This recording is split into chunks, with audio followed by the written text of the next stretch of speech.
Hi friends, welcome back to Ask Me Mom and Teacher.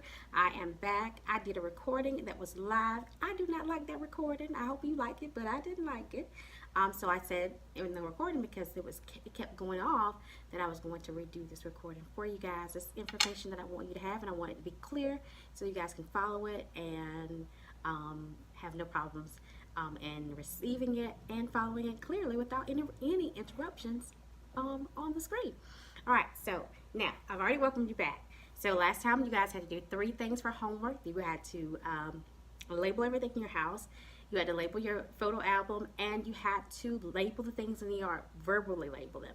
And that was the homework. So if you did your homework, good for you. That gives you 100, and you have earned an award. I can't give it to you, but kids, you have earned an award. Now, I just want to say that before we begin or go into depth into anything like this, I want you guys to know the difference between speech and language. Speech is the utterances that come out of your mouth. Language is your database. It's the information that you place inside of your mind. So we are building a database for your children when we're talking about language, when we're making these labels for your household. So now that you have the labels for your household, I'm going to break this down. You really just need to start on one room. So focus on possibly the bathroom. I usually go for the smallest room in the house, and for us that would be the bathroom. Somebody might say the closet, but I want my kids to go to use the bathroom, so I'm going to go with the bathroom. When you go in there, I want you to label the wall, the toilet, the sink, and yes, I want you to label some area around there so you can point to toilet tissue so the kids can know that that's toilet tissue. Okay, so with that being said, the bathroom is first. Now that you've labeled your bathroom, you are going to go into the bathroom with your cell phone. Yes, with your cell phone, with your iPad, or with a general just plain camera. You're going to go in there and you're going to take pictures of the item with the label visible on your screen.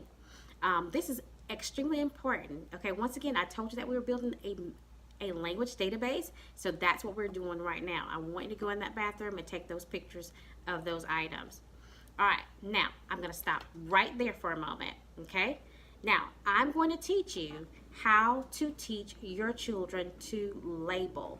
We want to make sure that your child is labeling items within the home. I know you want to teach your child about ABCs and new words and activities and all that, but the most important thing right now is making sure that they understand and are able to access items within the home that they travel within every day, that they transition through. This is important for you, and this is important for your child. So let's work on this, okay?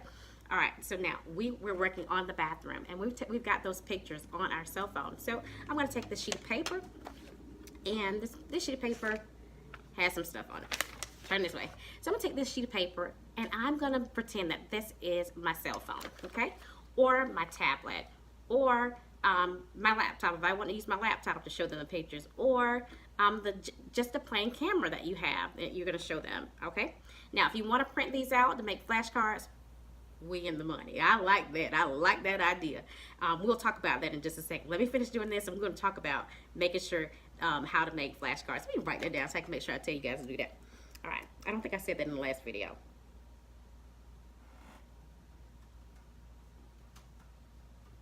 Okay, so then now you guys have your database for your kids to start right now. Now you don't just say, "Hey, look, I got look at this.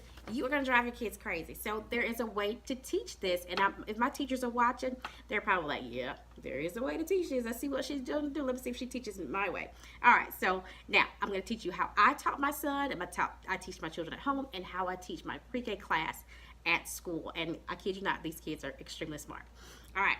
And, you know, when I say extremely smart, I mean that they know when I say go get this, or touch the wall, touch this, touch that. They know what those things are because they have a mental database. I have that for them. It's visual, and they have access to it. Okay, so now you're going to set up a learning environment for you and your child. At this time, you want to cut off all distractions. You don't want your older kid running in the room. Mom, I need some Cheetos. You know, this is not the time for you asking for Cheetos. Okay, so just give me 5 minutes with your little brother, little sister. Or if that child is the oldest child, then that's wonderful as well.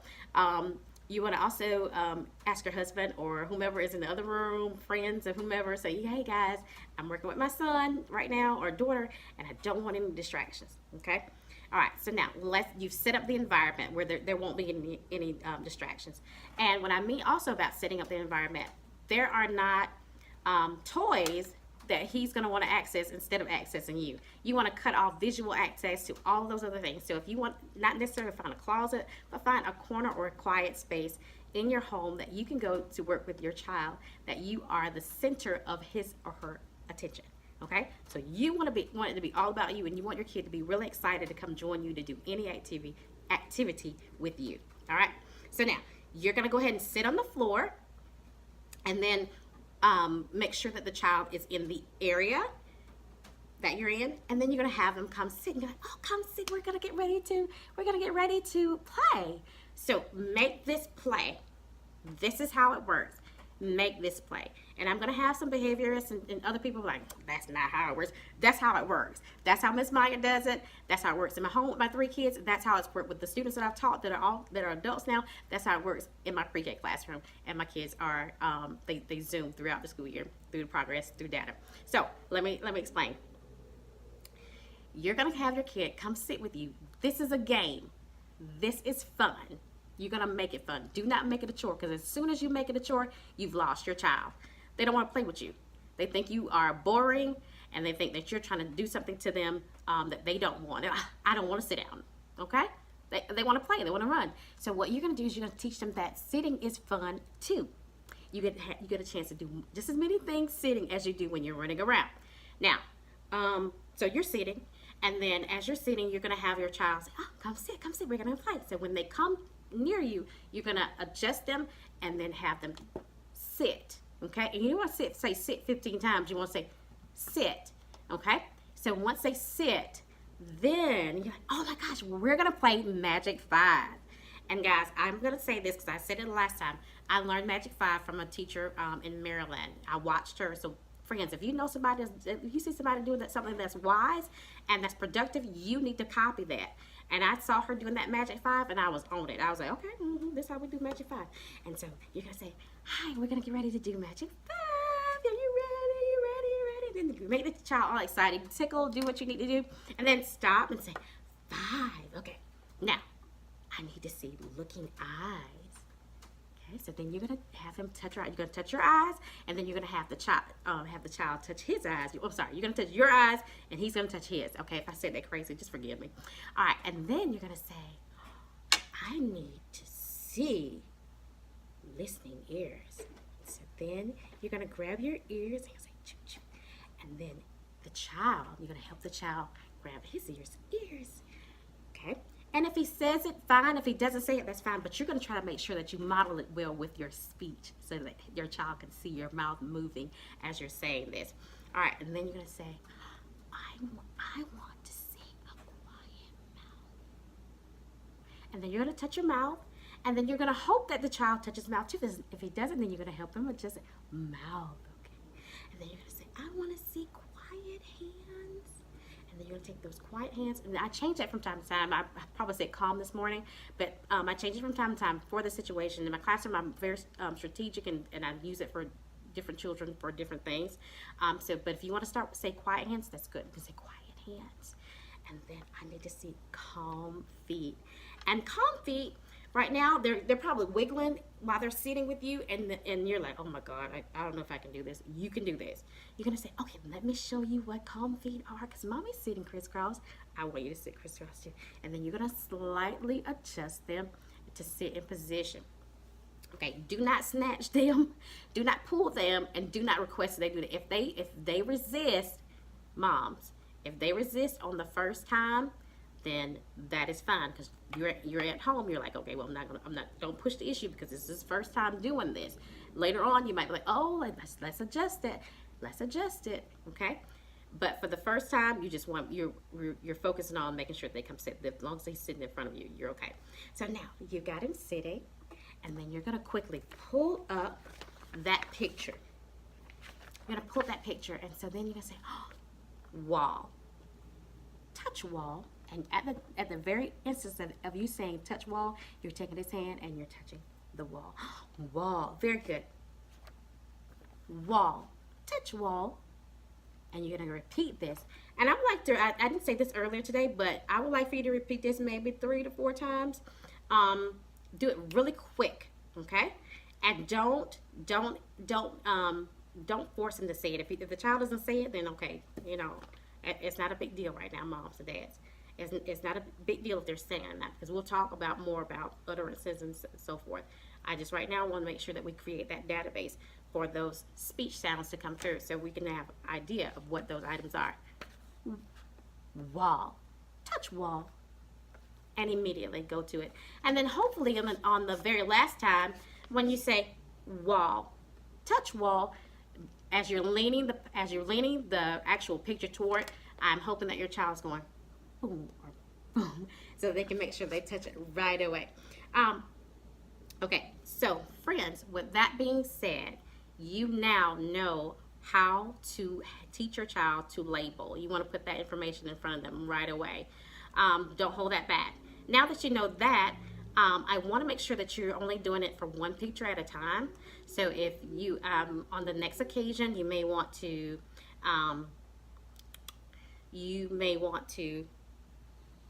include another room, or you may, because if they master that, some kids will master that particular bathroom situation very quickly. So you may want to include another room, you may want to include the closet, and you may want to go directly to the bedroom, because the bedroom is their next domain. And it's still, although it's broad, it's still a smaller space than the living room with everybody's stuff in it. The bedroom is their stuff, or maybe their brothers and sisters stuff, you know, they share a room. But you can go to that room, and then I want you to label the wall, the dresser, the closet. Just label a closet door, closet, so you can open it when they open it on the inside, closet, so they can understand that they go in to the closet. So you have that as closet, and then you can label the mirror. Okay, so walk around the room and do those different things. I don't want you to label the actual toys yet. What you can do is that if you set aside, if you have a play area and all the items have pictures on them, go ahead and label them with the word. I kid you not, they'll be reading before you know it. You're like, okay, well, bring me the Legos. They'll understand, oh, that's Legos. Gradually build that up with your child, and then you'll see that the speech or the language will come as soon as possible. I want you to understand that as the language comes, so does the speech. And sometimes if that speech doesn't come, like I said, speech does not signify intelligence, okay? There are some people who do not speak, and they're very highly intelligent, and they are very good citizens of this world. So don't spend your days and night, oh my God, he's not talking yet. Yeah, it's very frustrating. I know, it's very frustrating, but understand that you are building that knowledge base for your child. You're helping your child to build that knowledge base. And what you're going to do is, when you have enough information, or when you go back to your doctor office, and your doctor says, well, how many words does he know? And you're like, oh, he knows this many. You can pull out a list, a check-off list. Well, he knows this many words. As you know, there's a developmental checklist that says children should know a certain amount of words by a certain age. I used to live by that. I was like, oh my God, my son doesn't know these number of words by this age. And then come to find out, he knew past that when he was with someone else, and they started reviewing and assessing, he was way past that. But for you, you have an idea of what your child is capable of doing, because you have a quick database. And to build on that, you want to do it frequently. Show them those pictures frequently. So what you want to do is you want to make sure that you're showing it, you're doing this activity with them every day. You're going to build on a time frame. First time you may want to do 2 minutes. Next time you may want to do 3 minutes. The next time, and just build on that time till you get up possibly to 15 minutes. And I know I wouldn't say push 15 minutes within 15 days. I would say do 15 minutes probably within a month's time. And keep it at 15 minutes, especially for a kid who's 3 or 4 years old. They're already like, oh, I can't believe you tried to ask me to do that. But the 15-minute time frame always works, especially when you're trying to teach a specific skill. And then I'll teach you how to transition them to another skill as we go on. Because what we're doing with this program with me is that we're building on those skills, okay? Now, Let me make sure that I'm going over everything. I did hit on some things. I did talk about Magic 5. I do want to talk about um, um, behavior. And that right there is so broad, guys. That is so broad. We have to build on that. I want to talk next week. We'll talk about social skills, behavior, and ABA. And I'm going to do that all in one day.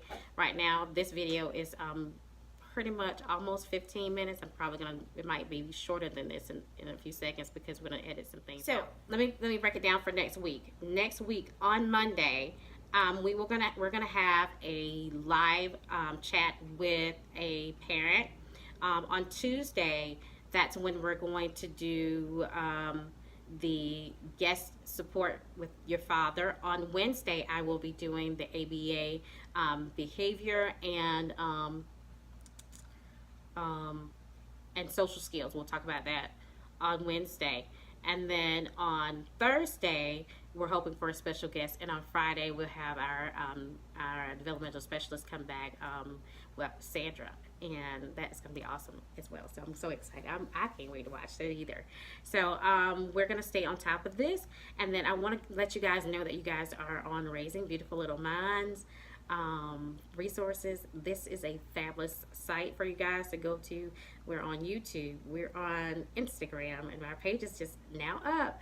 So go on there. If you don't see any posts on that page, don't fret. You'll be one of the first to receive a response for that. So then we're on Facebook, Instagram, YouTube, and Twitter. And access us. Next week, starting on Monday, I will be speaking. I will be doing an Insta story each day so that I can build on that, so you guys can have like a database of tips that you can work on with your child at home, and that's going to be really good for you. So keep a lookout for that. And let's see what else. And I also want to promote the fact that we're going to have an addition to our speech page. We're creating an autism page, so that will be up Monday. So I gotta get into action and get these things ready for you guys, because we love you guys. We want you guys to have access to all this information, and we don't want to keep you back, and we don't want to keep you from supporting your child. So you guys can contact me. I'm Aspie Mom and Teacher here on Facebook. You can contact me on YouTube. Well, you not contact me, but see me on YouTube. Help me get those subscriptions up. Watch my videos. Respond to them. Give me some input and give me some questions. Right there, I can help you. This is stuff that people pay for, people, and you're getting it. Okay. So then you can also contact me on Instagram. I'm on Instagram as well as with Raising Beautiful Little Minds, and I'm on Twitter. So guys, I'm here for you. I'm a resource. Check me out on my Aspie Mom and Teacher website. It's aspiemomandteacher.wix, wixsite.com/website. Okay, so contact me there, and on there I have an Ask Maya section where you guys ask me questions and I break the answers down for you and give you clear data driven information. None of this stuff is fluff. Okay, I've been doing this a while, and I know I have a country smile, but I know what I'm talking about when I'm talking about most things. So contact me and let me know how that goes with you guys. All right, guys, flashcards. I had to remember that we were going to talk about flashcards. I wrote it down, so I'm glad we did. All right, so now what you want to do, if you're capable, if you want to make flashcards, I always tell people you don't have to spend money to teach your children, but if you want to spend a little bit of extra money, then you need to do this. All right, I want you to go and order. You can order it off of Amazon, or you can go to your regular Walmart and pick up a regular laminate machine. Okay, you're going to pick up a regular laminator. Now that you have your laminator, then you want to make sure that you have an ink printer. It can be pricey, so you're going to have an ink printer. All right, and that you only going to use to make your labels. Only use it to make materials for your child. And if you're going to homeschool friends, these materials are going to be your best friend. You're going to have your laminator. You're going to have your color printer. Okay, handy dandy color printer. Okay, with those two things, you're able to make all kinds of stuff. And I'm going to give you an example. Let me see if I have some in my bag. Okay. Let's see. Okay. That lets you know my kids have been in my room because they've been in my stuff and moving stuff. So, you know, that lets you know I'm a real mama. Hey, what's a real mama? I don't know. I think that's it. I think that's women who go to the extra length for their kids. And that's what you guys are doing. Extra mile. All right. Can't find the other stuff that I want to show you, but I will show you things that I made. Now, these are actual PEX cards. Well, not PEX cards. These are actual visuals that I created for like a lanyard. And I have these. I don't know if you guys can see them. Hold on, let me see. Okay, there we go. So yeah, these are visuals that I have made, and then and printed from other people who have made these, and I purchased them, which I don't recommend that everybody go out and purchase a whole bunch of stuff, but if you want to make something for your child at home, you want to make flashcards for your kid at home, you can. Now, these are not necessarily flashcards. These are the actual like visuals for your home, and actually for my classroom, but I can make some for my house too, so I'm going to set that to the side. Let me look through these real quick. All right. This works good for my kids. Okay, take turns. I have to show them how to take turns. All right, so I'm going to put that down. Let me see if I can pull from, I make a lot of materials for myself and for my children. That's a teacher in me. Okay, let's see. I want to show me about this copyright.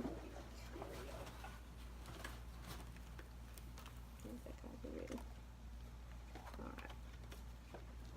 Those are like, let's see. Can I use this? Oh, great. Those are numbers, and I told you we're not teaching numbers. Alright, so, but anyway, you can make flashcards with your kids. Use a laminate machine, okay? And then, these are not ones that I've made.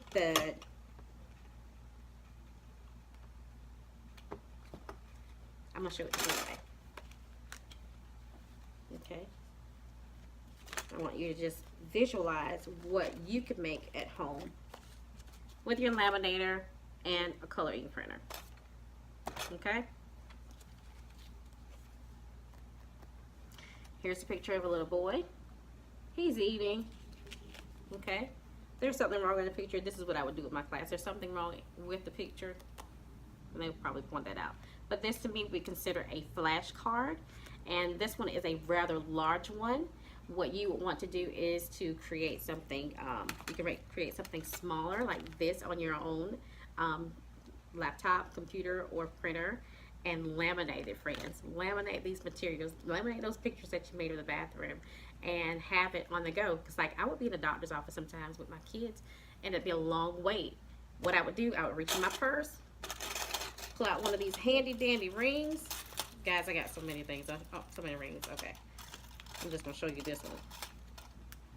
Okay. These are chores. This is a chore list that I made for them. I know that's crazy. It's a lot of lists. My son is on the spectrum, so it's a lot of stuff to do. There's another one that I did a while back.